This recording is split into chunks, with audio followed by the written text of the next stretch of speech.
and Tilly Walden, who join us to celebrate the launch of their debut graphic novel, Junior High.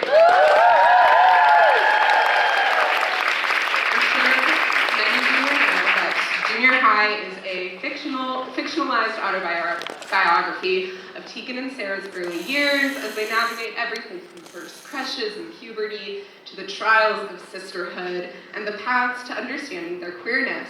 It is a jam-packed, entertaining, and oftentimes way too relatable story, and we can't wait to hear what more Tegan, Sara, and Tilly have to say about it tonight. During the course of their seasoned career, Tegan Quinn and Sara Quinn have sold well over 1 million records and released numerous studio albums. They have received 3 Juno Awards, a Grammy nomination, and the New York Civil Liberties Union Award. They are executive producers of the TV series High School, based on their New York Times bestselling adult memoir of the same name. In 2016, they created the Tegan and Sara Foundation, which fights for health, economic justice, and representation for LGBTQ+ people. The sisters currently reside in Vancouver, British Columbia. And as I mentioned earlier, Tilly Walden joins us in conversation tonight. Tilly is a cartoonist and an illustrator who is also a twin from Austin, Texas. She has published numerous graphic novels, including her Eisner Award-winning memoir, Spinning. She currently lives in Lebanon, New Hampshire with her cat, Stan. All right, that's all from me. Without any further delay, please join me in giving a very warm welcome to Tegan, Sara, and Tilly.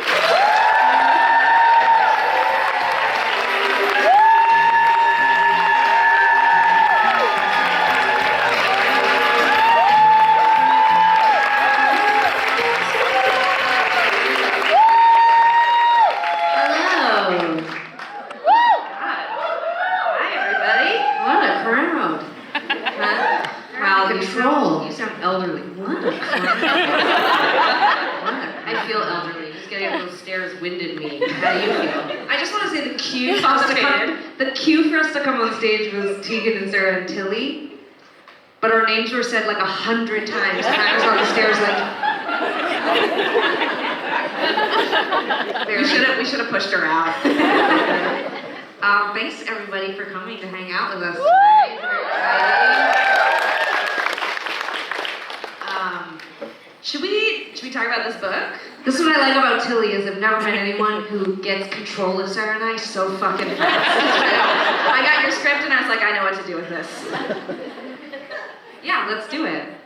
I mean, the question we always get asked first, but I feel like we should just ask each other, is like, how on earth did this happen? Yeah. You know? Yeah, so my recollection is that we, in the process of doing our deal for high school, our memoir, a suggestion was made that maybe it would be cool to sort of take our high school story and rewrite it for a younger audience and do it as a graphic novel. And we were very excited about that. We did not understand what any of that meant, but we were like, signed on the dotted line. And then, with a huge pen, Sara and I both held it like this together. It is a children's book. I don't know what that means, but it's funny. But and then basically the first email we got about it was, we need to find you a partner, a collaborator, an illustrator, and you were at the top of the list. And you didn't want to learn to draw? No. I got asked twice today if we drew it, and I was like, no. You should roll with it. Say yes. I love that. But yeah, you were like the first link. Well, we knew who you were, but we were very excited, and we clicked on you, and we were like, will she choose us? I mean, when you get an email that says Tegan and Sara want to work with you on 2 graphic novels, you say yes. So in case that happens to any of you guys, say yes, because it was like the quickest and most obvious thing that I should do. I mean, I of course knew who you were, but I had no idea that the book would be middle grade, it would be lightly fictionalized. I saw your name in the email and I was like, yes. I didn't know what I was getting into. It could have been a sci-fi book for all I knew. And it was only really recently that I fully understood that the book was a fictionalized account. I drew it pretty much as if everything was real. I really believed in it. Tilly literally a week ago, while doing press, was like, it's lightly fictionalized? Yeah, we're not 13. Are you sure? Which is your way of saying we're very immature. I know, but yeah, I think Tegan and I, when we did decide to start working on the script for junior high, Tegan put together a PowerPoint presentation for the publisher, and I did an actual PowerPoint presentation. Actual verification by people who saw the PowerPoint presentation. And just for the record, like, Tegan and I have different strengths, and one of Tegan's strengths is pitches, PowerPoints, Google Docs. Like, she really loves that kind of stuff. It's like a slight dig. Well, it's fun. In the case of like putting together a PowerPoint presentation for junior high, I was like, yeah, knock yourself out. And so she put together this presentation and was very candid about, what actually happened to us in junior high. Well, we were writing a memoir at the time, so I was like, right, they want memoir. Yeah. So Tegan was like, okay, straight up, picture this. Give us a little bit. Give us like something that happened in junior high. It's 1993. We just went to Disney World. It's the first day of 7th grade. Sarah's wearing an Epcot t-shirt. I'm wearing a Mickey Mouse sweater. Our boyfriends, Dan and Brian, walk us to our first day of 7th grade. Every other girl in 7th grade has an up pony, a crop top, and is wearing lipstick. Sarah and I are like, we get dumped. I can't even remember the fake names I came up with for the boyfriends. 2 other guy names. Jump us at the end of the day. I think there's children's events, so I'm going to tell a G version of this, but basically in homeroom, the first day, a girl spins around over the loudspeaker for announcements. They're playing UB40, Red Red Wine. That part I don't think is true. I think you've mixed up and conflated the detail that you're about to share. No, it's not. They were not playing UB40 Red Red Wine over the PA system at junior high. Yes, that's actually, it's an error, it's an AI hallucination. No, you're both right. You're both right. It was one of the most popular songs that year. It was. And she spun around and she told me that she'd lost something that summer. Now that didn't make it into the PowerPoint presentation, but what did was that there was gangs, smoking, peer pressure, a lot of terrifying things, violence, and the email back was like, let's get on a call. And also, that's not the story we want.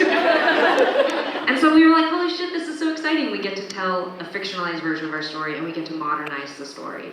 And so I think we both feel that the majority of what's in the book actually did happen to us. Yeah. We're not that imaginative that we came up with a whole new thing. But Sarah's been saying this, but it's a much more aspirational version of what life was like. We had to ask ourselves, would we have a cell phone? Would we have come out sooner? Would we have started our band sooner? And the answer, we think, based on the way the world is yes, yes, and yes. Yeah. I mean, as an aside, I would draw that. Like you two getting dumped in your outfits and the speaker. Should we do like an ally version? It would not be, I would draw that right now. That sounds awesome. But that, I guess. First they brought you high school and you did fine. And then they brought you junior high and it was fucking unhinged. I love it. It's just a pitch. What was junior high like for you? Oh, also miserable and dark. Tell us more. Really just like, all I could listen to was Death Cab for Cutie and Coldplay, and I was like, I think that being a child is the saddest experience in the world. Well, can you tell them about your actual junior high? Because you just told us this the other day and it blew my mind. Oh, I went to a really, really tiny all-girls middle school. You should do that if you're gay. On the one hand, it was like so painful because one of those 10 girls was like a vicious bully. But as soon as she left, like we all just started dating each other, we flourished. I think I am the only one. That's a metaphor for life, I think. If we just could get rid of the one bully, you can flourish. It would be very gay everywhere, I think. Yeah, but you also have to defeat the bully inside of you. Okay. Right? Because like, she was gone, but finding confidence when you're young, like you have to decide to do it. And there was something about like, getting my period, getting leg hair, my hair got kind of curly. I was just like, I am massive, I am powerful, I should date. And I went for it, but it was Texas, so we all had to kind of date under wraps, and at some point the school had to get all the girls and do a retreat and make us meet with a therapist because they realized all the girls were doing things together. And they were like, they wanted to like find a really casual way to be like, stop it. It didn't work. Okay, so it's very interesting because when we were in junior high, no one seemed even, well, grade 7 and grade 8, no one seemed gay.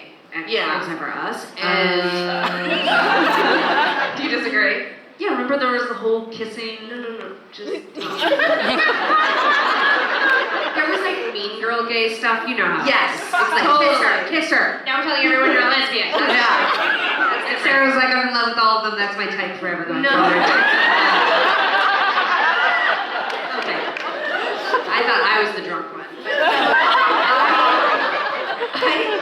I just remember grade 7 and grade 8 being really inhospitable for like dealing with like crushes, like straight crushes, you know? Like Tegan was talking about this earlier, like the horrifying thing about junior high for me was that as soon as we got to junior high, we knew how unpopular we were, but that still didn't protect us from boys, you know? Like there's always someone on the food chain at your level who's like, the best part about being unpopular and gay is that you're like, but I don't have to do boy stuff, right? And then there's some unpopular boy who's like, want to go to Kmart and get fries and hold my clammy hand for 9 hours. And you're like, you didn't say yes? I guess so. Yes, of course we said yes. It was the 1800s you had. And then they break up with you, and then another clammy-handed boy is like, want to go to Christy's party and make out in the closet, but it's not a gay closet. Fine. None of these things are in the book. No, but actually that leads me to wonder, because the crush in this book and in the second book that we're working on now, it is really sweet. Like, how did you guys approach writing the romance element and the queer element? And that feeling of sweetness and that sort of relationship that is in the book, specifically between Sara and Roshni, is really based on my first crush. Oh, okay. With a girl in grade 9. Yeah. In grade 9. You can tell there's truth in it when you read it. No, there really is. Like in grade 9, a bunch of girls came from another school. They were in French immersion, and they got moved to our school. And it was like real West Side. Why are so many giggles at French immersion? Because they were French, Tia. Anyways, they came to our school, and at first we were really mad. You know, like just mad because we were like, new kids are coming to our school. You know, it was just like Lord of the Flies. Like you're just like, for no reason. There was no reason. But there was one reason, because all of our friends. Remember we had friends out of district were kicked out. Okay, that's too complicated. No, we can talk about districts. I was fine when you said we were mad. I would have left it there. But then you were like, for no reason. Right. There was some districting issues, which Tegan will bring up later with her TED talk. But anyways, a bunch of new girls came to the school, and we were mad at them. And then I was like, my mad feelings quickly turned into just out of control crushes. I had a crush on every single girl in French immersion. I liked all of them, and my grades. Crowd loves French immersion. My grades plummeted. All I did, it was like when I was in math class. All you did was French? That's all I did. Was French. All I did was think about the French immersion class, and it was so crazy because they weren't even integrated with us in English. They just had their own classrooms, and the bell would go off, and we'd move from like math to social studies, and I'd be like, French immersion girls, French immersion girls, French immersion girls. And then I'd like get to social studies, and I'd be like, I'm gonna think about Jessica today. And I'd just sit in class and be like, and then the bell would ring, and I'd be like, where are they? And I'd get to whatever drama class, and I'd be like, Kathy's on my mind. I just was obsessed with girls in grade 9. It was so crazy. So all of that was secret and hidden because it was the 1990s.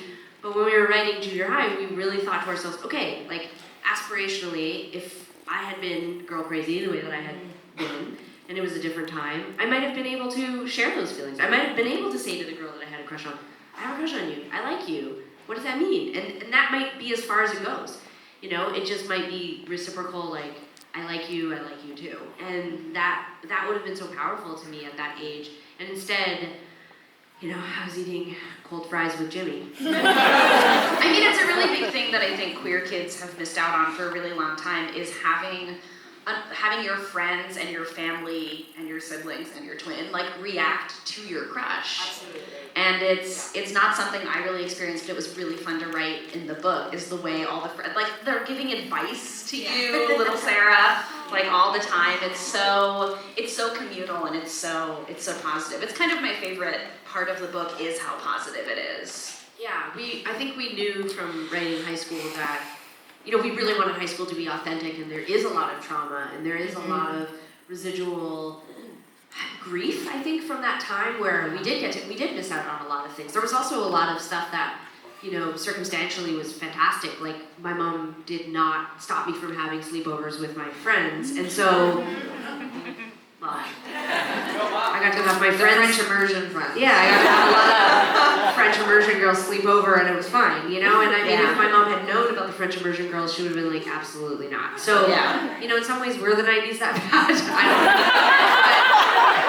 But it sucks now where people, like, even when we were writing junior high, I remember asking my friends with kids, like, are your kids allowed to have sleepovers? And they were like, oh, no, we don't really do that anymore. Sleepovers are kind of like a no-no. And then sleepovers in private spaces with locked doors where loud Nirvana is playing. Which is how you're supposed to do a sleepover. Right. And I was like, oh my god, maybe we shouldn't have fought for LGBTQ. Like, I know, it's provocative, but It was said first here. Was it better? Now, if you're quoting anyone on the internet, that's Sarah. Without an H. I wouldn't change anything for the sleepovers that I had. But in this book, public space sleepovers. I don't know how to follow up that question. It's all you. One of the things that I'm excited for you to share with this amazing audience who is so wonderful to us is, this is so wonderful. I mean, what's that? That's 5. Yeah, all right, okay, got it. Thank you so much. To the next section, not till it's There's like 4 sections, so. But I want you to talk, the thing I've been amazed about the last couple of weeks, especially as we've been out talking about the book, is hearing how you decided to draw the book. And there's like a couple of distinct things. One, the colors you use, and 2, the lack of lines. I'm wondering if you can... Yeah, so the book, this is the first middle grade book I've ever done, and there's no panel borders. So that literally just means that all the images don't have boxes around them. And the whole reason I did that is my wife is also a cartoonist, she's right there. And she draws comics without panel borders, and I kept walking by her desk and getting really jealous, because I was like, that looks fun. I was like, your art is so free. It's not in boxes. And so I was like, I'm gonna do it. I'm gonna just do it. And you said to me, like, Emma, you were like, just do it.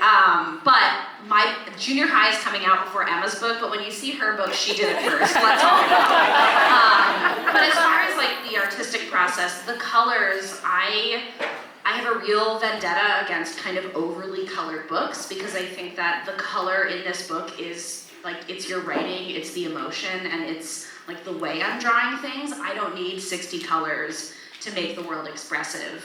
And so I just picked purple totally arbitrarily, and I was like, purple, that's it, it's done. No one questioned me. And then we ran into this thing after I drew the first draft of the book. You guys scripted it, that was sent to me, I drew a draft of the book, and we were all kind of struggling with it because it was good, but it wasn't great. It was lacking, like there was something in your script, this like level of energy and emotion that I hadn't gotten in the art.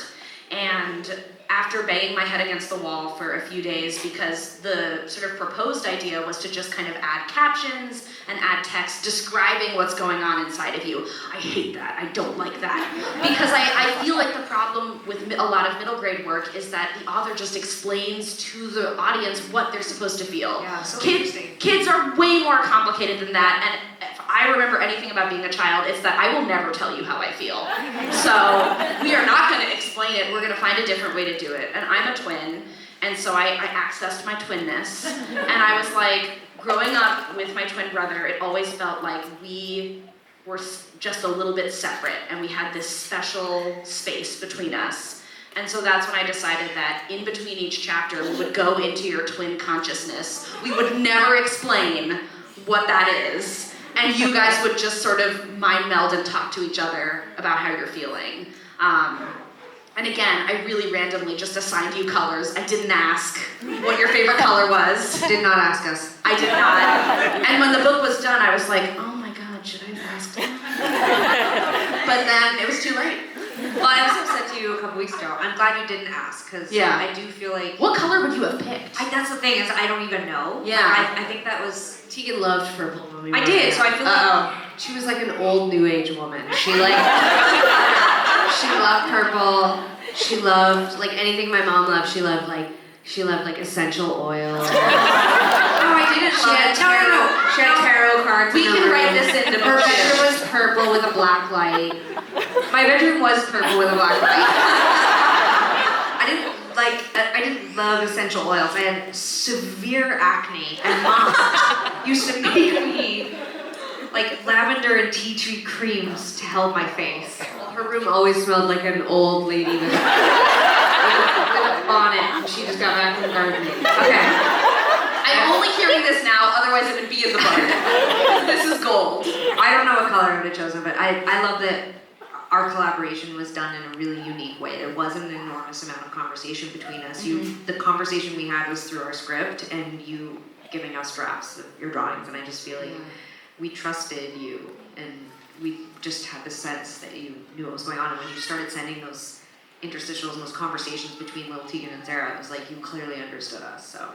But it was because you gave me a script that was like also so chock full. There was so much in your script that I couldn't fit into the book. Yeah. And the book's like 300 something pages. Yeah. It's long. We didn't know how to write a graphic novel. Tell them how you learned how to write a graphic We novel. Googled it. And then our amazing editor, Wes, sent us some like sample scripts and was like, it's a script. And we're like, yeah, it's a script, you guys, it's a script. That's how you write a graphic novel. We had no idea. I was like, script writing program. No idea. So anyway, we're gonna jump now into section 2.